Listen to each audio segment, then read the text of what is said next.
Bom dia, pessoal. Olha aí, anote o conteúdo da nossa prova de ciências, né? Eu voltei um pouco ao tradicional como o ano passado, porque o meu PC aqui ele deu problema, só pego ele quarta-feira à tarde. E com relação aos conteúdos a serem estudados, para essa prova bimestral, ele será o capítulo 3 e o capítulo 4. Do capítulo 3 é os aspectos climáticos do planeta. As áreas que nós estudamos de células, né, com relação a essas competências existentes com relação ao clima do planeta, você também não esqueça de frisar nesse capítulo 3 para a nossa prova, assim também como o capítulo 4, os principais climas da Terra. Mas você dê uma estudada nesses principais climas com relação a essas opções que estão aqui, identificando cada uma, as zonas climáticas da Terra, esses 10 principais climas, identificando as características de cada um, viu? E os principais climas do Brasil. Com relação a essas áreas climáticas, você respondeu junto conosco aquele exercício que eu sempre vou utilizar, né? Esses de assinalar. Você também vai analisar o que é meteorologia, climatologia, e com relação a esse assunto, você identificará as mudanças climáticas e fará uma análise daquele vídeo sobre o clima, né? E o capítulo 4 também fará parte do nosso conteúdo, a previsão do tempo e os elementos que são utilizados para a gente ter uma noção a respeito de como prever o tempo, né? Esses elementos estudados nessa questão, você não deixará de visualizar os instrumentos que contribuem, né, para auxiliar o estudo da meteorologia e a função de cada um. Analise também as questões pertinentes como nuvens, massa de ar, umidade relativa do ar, pressão atmosférica e temperatura. As nuvens e os tipos de nuvens, vocês lembram daquele vídeo que eu passei para vocês, né? Com os principais tipos de nuvens, as características de cada um. E com relação a esses assuntos, veja só, você também tem algumas pesquisas auxiliares. Essas pesquisas estão relacionadas àqueles assuntos que nós fizemos. Por exemplo, as cúmulos nimbus, elas também fazem parte desse conteúdo. E a importância de estudarmos esse assunto está relacionado àquele debate que nós fizemos, como, por exemplo, a questão da agricultura, a questão de construção de uma casa, questões de luminosidade nessa residência e assim por diante. Por quê? O clima ele é interessante a ser estudado.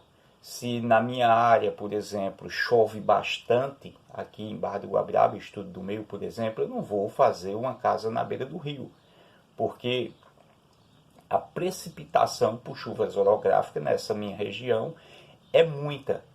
E por ser uma área de relevo acidentado, provavelmente um funil, assim tecnicamente falando, toda a água da região escorre para cá. E se eu construir essa casa, eu tenho que estar ligado na previsão do tempo, por conta de catástrofes. E assim quem mora em áreas de barreiras, quem mora em situações de risco, né, nessas periferias das grandes cidades, principalmente aqui no Recife, nas encostas. Outro fator importante também é quem vive em áreas de furacões, por exemplo, como na região do Caribe ou em algumas áreas dos tufões ali na região do Pacífico. Observando esses fenômenos, a gente vai também analisar, né, as frentes frias e as frentes quentes que ocorrem nessa circulação, nesse movimento das massas de ares, né? Então, as massas de ar existentes aqui no nosso planeta, elas fazem com que todas as questões de temperatura passem a ser influenciadas. Por exemplo, as massas de ar vindo da região polar, sucessivamente as mesmas massas saem das zonas equatoriais. Só que nessas áreas polares, essas massas de ares, elas são frias. E elas, ao se encontrarem, né, com as massas de ar quente vindo da região do Equador, elas vão provocar alguns tipos de tempestades, por exemplo, mas ao mesmo tempo uma vai amenizando a outra. Estando muito quente em determinada região, vem uma massa de ar polar e faz o processo de amenização dessas questões climáticas. Observando isso, você vai analisar as frentes frias, né? E identificar algumas curiosidades com relação a graus Celsius e graus Fahrenheit, né? Esses termômetros, eles também são importantes nessa questão da medida do tempo. Observando bem, você também vai analisar as frentes quentes, a importância dela com relação a esses aspectos climáticos. Então, a umidade relativa do ar, você fará também essa leitura, pressão atmosférica, que é isso, e temperatura, né? O termômetro tem uma importância muito fundamental nessa questão. Você, ao ler isso aqui, você identifica o que é a umidade relativa do ar. Você vai fazer esse processo de análise com você, se perguntar e responder ao mesmo tempo. Com relação ao que é pressão atmosférica, você vai identificar esse processo na sua leitura. E essas questões pertinentes não serão tão assim chocante como a questão do El Niño. O El Niño, por incrível que pareça, é um fenômeno natural que ocorre o aquecimento das águas do Pacífico. E esse aquecimento das águas do Pacífico muda toda a estrutura climática do nosso planeta, né? Esses efeitos são duradouros e pode assim durar 1 ano, 2 anos ou 3 anos. Contar só uma curiosidade a vocês a respeito do El Niño. Fernando de Magalhães, quando saiu do Oceano Atlântico, bastante violento, ele atravessou o estreito, né, assim que recebe o seu nome, o Estreito de Magalhães, para não passar no Cabo Drake, que é ali na parte da América do Sul, ligando a Antártida. Muito violento, né, essa parte do oceano. E quando ele sai de um oceano turbulento, que é o Oceano Atlântico, e ele observou, tempos depois, que aquelas águas estavam mais calmas e quentes. Aí ele, observando que essas águas eram mais calmas, colocou o nome de Oceano Pacífico. E, ao mesmo tempo, durante essa sua trajetória, ele observou que as águas estavam quentes e tinham muitos peixes mortos, né, nessa relação de identificação.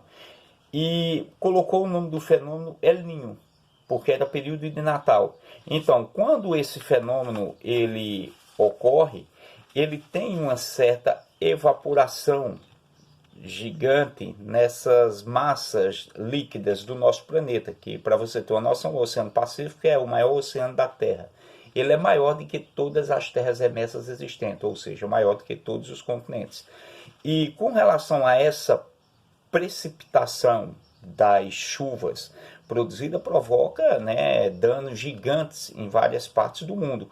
E com relação a esse mesmo fenômeno, provoca seca em outros, né? Então, o fenômeno El Niño é um fenômeno a ser estudado. Vocês farão uma leitura com relação a esse conteúdo e também passarei para vocês, né, a questão de um vídeo a respeito do fenômeno.